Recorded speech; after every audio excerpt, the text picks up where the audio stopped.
ALICE is our acronym for Asset Limited, Income Constrained, and Employed.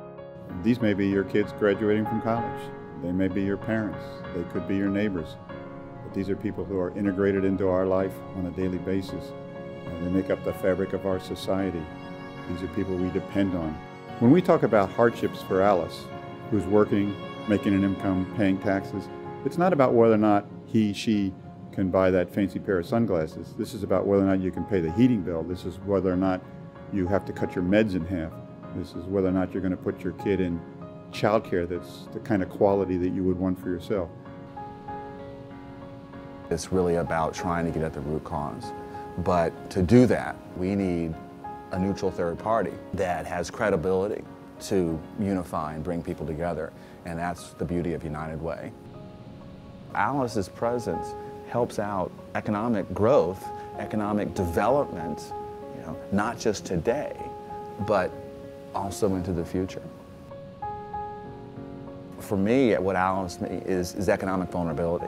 It's being vulnerable to a job loss. It's being vulnerable to the negatives of domestic violence. It's being vulnerable to waking up and you've got water in your basement. It's being vulnerable to being you're an hourly paid worker and Superstorm Sandy hits and your power is gone for a week. But most importantly, your employer's power is gone for a week or they have damage and you can't work.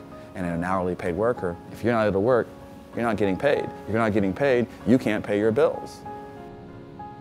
We as a community bear that. We as a community own those challenges that Alice faces. Because if we don't own them, in the future, we will not be as successful a community. So United Way, we're uniquely positioned to make sure that we as communities continue to invest in our human priorities so we grow together as opposed to growing apart.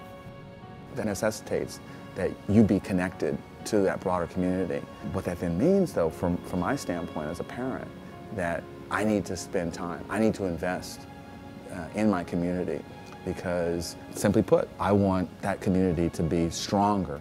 What I ask you to do today is think about your children, think about Alice's children, and think about how you can invest in your community, either by giving, by your advocacy, or your volunteer work, so that you can make sure that my children have a great life, your children have a great life, Alice's children have a great life, and that makes our community stronger and more vibrant.